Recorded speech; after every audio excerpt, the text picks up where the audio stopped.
رابندر ناتھ ٹیگور بنگالی زبان کے ناول نگار، ڈرامہ نویس، موسیقار، مصور، سیاستدان، مفکر اور ماہر تعلیم تھے۔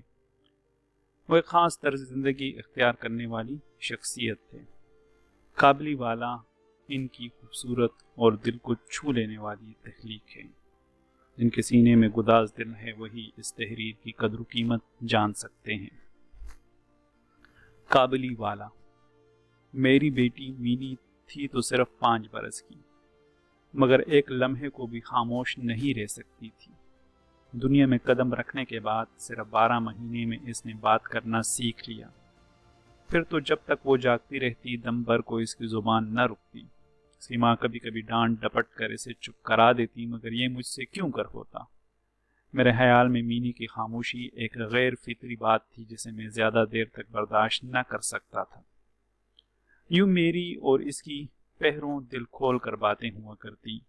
صبح کا وقت تھا، میں اپنے ناول کا 17واں باب شروع کرنے بیٹھا ہی تھا کہ مینی موجود ہوئی۔ کہنے لگی، بابا، دیال کک کو کوا کہتا ہے۔ نرا مورکھ ہے، کچھ جانتا نہیں نا۔ سے پہلے کہ میں مختلف زبانوں کا فرق اسے سمجھاتا، اس نے دوسرا مضمون چھیڑ دیا۔ بھولا کہتا ہے کہ آسمان پر ایک ہاتھی ہے، وہ اپنی سونڈ سے پانی پیتا ہے تو بارش ہوتی ہے۔ بھولا کیسی کیسی باتیں بناتا ہے، دن رات بکے جاتا ہے۔ یہ کہتے کہتے وہ میز کے قریب میرے پاؤں کے پاس آ بیٹھی اور میرے گھٹنوں سے کھیلنے لگی۔ ادھر میرے ناول کے 17ویں باب میں پرتاپ سنگھ کنچن مالا کو لیے اندھیری رات میں قید خانے کے اونچے دریچے سے نجدی میں کود رہا تھا۔ میرا مکان سڑک کے کنارے واقع ہے۔ اچانک مینی کھیلنا چھوڑ کر کھڑکی کی طرف دوڑی اور زور زور سے شور مچانے لگی۔ قابلی والا، او قابلی والا! ڈھیلا ڈھالا موٹا لباس پہنے، پگڑی باندھے، پیٹھ پر ایک جھولی لٹکائے اور انگوروں کے کچھ ڈبے ہاتھ میں اٹھائے، ایک لمبا تڑنگا قابلی افغان ادھر سے گزر رہا تھا۔ نہ جانے اسے دیکھ کر میری بھولی بچی کو کیا سوجا کہ یوں اسے بے ساختہ پکارنے لگی۔ مجھے خیال ہوا کہ اگر پشت پر جھولی ڈالے یہ بلائے درما ادھر آدم کا تو میرے ناول کا 17واں باب پورا نہ ہو سکے گا۔ خیر، جوں ہی قابلی نے ہنستے ہوئے میرے مکان کا رخ کیا، بچی گھبرا کر گھر میں جا گھسی۔ اسے یہ اندیکھا یقین تھا کہ اگر تلاشی لی جائے تو قابلی کی جھولی کے اندر انسانوں کے مینی جیسے کئی بچے ملیں گے۔ قابلی اندر آیا اور مجھے سلام کر کے کھڑا رہا۔ میں نے سوچا اگرچہ میرے ناول کا ہیرو پرتاپ سنگھ اور ہیروئن کنچن مالا اس وقت دردناک دوراہے پر کھڑے ہیں، مگر یوں اس قابلی کو گھر بلا کر بغیر کچھ دیے ٹال دینا مناسب نہیں۔ سو میں نے کچھ الٹا سیدھا سودا کیا۔ امیر عبد الرحمن کا ذکر آیا۔ کچھ روس اور انگریزوں کے درمیان سرحد کی حفاظت کے بارے میں جو معاہدہ طے پایا تھا، اس کے بارے میں بھی باتیں ہوئیں۔ چلتے وقت قابلی نے مجھ سے پوچھا، بابو جی تمہارا وہ لڑکی کدھر گیا؟ مینی کے دل میں قابلی کے بارے میں جو بے بنیاد خوف پیدا ہو گیا تھا، اسے دور کرنے کے لیے میں نے بچی کو بلا بھیجا۔ مینی آ گئی مگر مجھ سے لگ کر کھڑی ہو گئی اور قابلی اور اس کی جھولی کو مشتبہ نظروں سے دیکھتی رہی۔ قابلی نے اپنی جھولی میں سے کچھ کشمش، کچھ خوبانیاں نکال کر مینی کی طرف بڑھائیں، مگر اس نے ان چیزوں کو قبول نہ کیا، بلکہ اور بھی خوفزدہ ہو کر وہ میرے زانو سے چمٹ گئی۔ یہ تھی مینی اور قابلی کی پہلی ملاقات۔ کچھ دنوں بعد ایک روز میں کسی ضرورت سے گھر سے باہر نکلا تو دیکھا کہ مینی دروازے کے پاس بینچ پر بیٹھی ہے اور مسلسل بکے جا رہی ہے۔ قابلی اس کے پاس بیٹھا اس کی باتیں سن رہا ہے، ہنس رہا ہے اور کبھی کبھی ٹوٹی پھوٹی بنگالی میں اپنی رائے کا اظہار کر رہا ہے۔ مینی کو اپنی 5 سالہ زندگی میں میرے سوا کوئی ایسا شخص نہیں ملا تھا جو اس قابلی کی طرح پورے انہماک سے اس کی باتیں سنتا۔ میں نے دیکھا کہ مینی کا چھوٹا سا آنچل بادام، کشمش، اخروٹ وغیرہ سے بھرا ہوا تھا۔ میں نے قابلی سے کہا، خان تم یہ تکلیف کیوں کرتے ہو؟ ایسی چیزیں نہ دیا کرو۔ یہ کہہ کر میں نے اسے ایک اٹھنی دی جسے اس نے بغیر کچھ کہے اپنی جھولی میں ڈال لیا۔ جب میں گھر لوٹا تو دیکھا کہ اس اٹھنی نے اچھا خاصا ہنگامہ برپا کر رکھا ہے۔ میری بیوی ایک گول سی چمکدار چیز ہاتھ میں لیے مینی سے پوچھ رہی ہے، بتا تجھے یہ اٹھنی کہاں سے ملی؟ مینی کہہ رہی تھی، مجھے قابلی نے دی ہے۔ اس کی ماں نے کہا تو نے قابلی سے اٹھنی کیوں لی؟ اس ہنگامے سے گھبرا کر میں مینی کو اپنے کمرے میں لے آیا۔ پوچھا تو معلوم ہوا کہ قابلی اور مینی کی یہ دوسری ملاقات نہ تھی۔ قابلی کو جس کا نام رحمت تھا دیکھتے ہی مینی پوچھتی، قابلی تمہاری جھولی میں کیا ہے؟ رحمت بے ضرورت ایک نون غنہ ڈال کر کہتا، ہانتی، یعنی اس کی جھولی میں ایک ہاتھی ہے۔ قابلی کے خیال میں یہ نہایت ہی لطیف مزاح تھا۔ یہ مزاح اگرچہ چندہ لطیف نہ تھا مگر دونوں اس پر خوب ہنستے۔ ایک ادھیڑ عمر شخص سے ایک ننھی منی لڑکی کی دلچسپ باتیں سن کر میرا بھی دل بہل جاتا۔ قابلی اکثر مینی کو پستہ، بادام وغیرہ دے جاتا تھا۔ غالباً انہی تحفوں سے اس نے بچی کا دل موہ لیا۔ دونوں کے درمیان خوب گھل مل کر باتیں ہوا کرتی۔ رحمت مینی سے پوچھتا، مینی بابا تم سسرال کب جائے گا؟ بنگالی لڑکی شاید پیدا ہوتے ہی سسرال کے لفظ سے آشنا ہو جایا کرتی ہے، لیکن ہم لوگ چونکہ نئی روشنی کے زیر اثر آ چکے تھے، ہماری بچی کو اس وقت تک اس کا علم نہ تھا۔ تاہم بات کا جواب نہ دینا اور خاموش رہ جانا مینی کی فطرت کے خلاف تھا۔ وہ قابلی کے سوال کے جواب میں ایک سوال جڑ دیتی، قابلی تم سسرال نہیں جاؤ گے؟ رحمت اپنے فرضی سسر کو نشانہ بناتے ہوئے ایک بھاری سا گونسا اٹھاتا، ہم اپنا سسر کو اس سے ماریں گے۔ منی یہ تو نہیں جانتی تھی کہ سسر کس بلا کا نام ہے، مگر اس بیچارے فرضی سسر کی مشکل کا اندازہ کر کے وہ زور سے ہنس پڑتی۔ ان دنوں پت جھڑ کا موسم تھا۔ ایسے ہی دنوں میں اگلے زمانے کے راجا مہاراجا دنیا فتح کرنے نکلا کرتے تھے۔ میں خود کبھی کلکتہ سے باہر نہیں نکلا، اسی لیے میرے خیالات دنیا بھر میں چکر لگاتے پھر رہے تھے۔ میں اپنے مکان میں گوشہ نشین ہو گیا ہوں۔ میرا دل ہر وقت باہر کی دنیا میں لگا رہتا ہے۔ کسی اجنبی ملک کا نام سنتے ہی میری سوچ کو پر لگ جاتے ہیں۔ کسی پردیسی کو دیکھتا ہوں تو تخیل کے پردے پر اس ملک کی ندی، پہاڑ اور جنگل کے دامن میں ایک چھوٹا سا جھونپڑا نمودار ہو جاتا ہے۔ ایک ہنستی گاتی زندگی کا خاکہ میرے ذہن میں کھنچ جاتا ہے۔ اگرچہ میرا دل ساری دنیا میں لگا رہتا ہے، لیکن میں ایسا درخت بن گیا ہوں جو اپنے پیروں کی مٹی کو مضبوطی سے پکڑے رہتا ہے۔ جب کبھی گھر سے نکلنے کی ضرورت آن پڑے تو سر پر گویا پہاڑ ٹوٹ پڑتا ہے۔ اسی لیے اپنے گھر میں چھوٹے سے کمرے میں اپنے میز کے پاس بیٹھے بیٹھے اس قابلی کی باتیں سن کر سیر و سیاحت کا شوق پورا کر لیتا تھا۔ ٹوٹی پھوٹی بنگالی مگر گرجدار آواز میں قابلی میری آنکھوں کے سامنے ایک نقشہ کھینچ دیتا۔ پہاڑی پگڈنڈی ہے جس کے دونوں طرف سرخی مائل پتھریلی زمین ہے۔ بے آب و گیا راستے پر پگڑی باندھے تاجروں اور راہگیروں کا قافلہ چلا جا رہا ہے۔ کوئی اونٹ پر سوار ہے، کوئی پیدل چل رہا ہے، کسی کے پاس پرانی وضع کی بندوق ہے، کوئی ہاتھ میں برچہ اٹھائے ہوئے ہے۔ مینی کی ماں کی طبیعت کچھ ایسے واقع ہوئی ہے کہ ذرا سی بات پر گھبرا جایا کرتی ہے۔ اس کی عمر زیادہ نہیں مگر زندگی کے نشیب و فراز سمجھنے کے لیے کافی ہو چکی تھی۔ پھر بھی اس کے دل میں یہ وہم بیٹھ گیا تھا کہ دنیا کا ہر کونا چوروں، شرابیوں، سانپوں، شیروں، ملیریا کے کیڑوں اور گوروں سے بھرا پڑا ہے۔ سڑک پر معمولی سا شور ہوتا ہے تو سمجھتی کہ دنیا بھر کے شرابی اس کے گھر کی طرف دوڑے چلے آ رہے ہیں۔ ایسی صورت میں رحمت قابلی اسے کیوں کر پسند آتا؟ اس کی حرکات و سکنات پر نگاہ رکھنے کے لیے وہ مجھے بار بار تاکید کرتی۔ اس کے شکوک ہنس کر ٹالنے کی کوشش کرتا تو سوال کرنے لگتی، کیا کبھی کسی کا بچہ چوری ہوتے نہیں سنا؟ کیا کابل میں بردہ فروشی نہیں ہوتی؟ کیا ایک لمبے تڑنگے قابلی کے لیے ایک چھوٹی سی بچی کا اٹھا لے جانا ناممکن ہے؟ میں مان لیتا کہ یہ سب امکان سے باہر نہیں تھا، مگر پھر بھی رحمت قابلی کے متعلق ایسا گمان رکھنا نامناسب تھا۔ خیر، اعتماد کا مادہ ہر شخص میں یکساں نہیں ہوتا۔ میری بیوی بدستور بدگمان رہتی، اگرچہ میں رحمت کو اپنے گھر آنے سے روک نہ سکا۔ ہر سال ماہ کے مہینے میں رحمت قابلی اپنے وطن چلا جاتا۔ ان دنوں اسے گھر گھر جا کر اپنا بقایا وصول کرنے کی مصروفیت ہوتی تھی۔ پھر بھی اب کے برس وہ ہر روز وقت نکال کر مینی کو درشن دے جاتا۔ صبح کو نہ آ سکتا تو شام کو آ جاتا۔ اسے میرے گھر پر دیکھ کر لوگوں کو حیرت ہوتی۔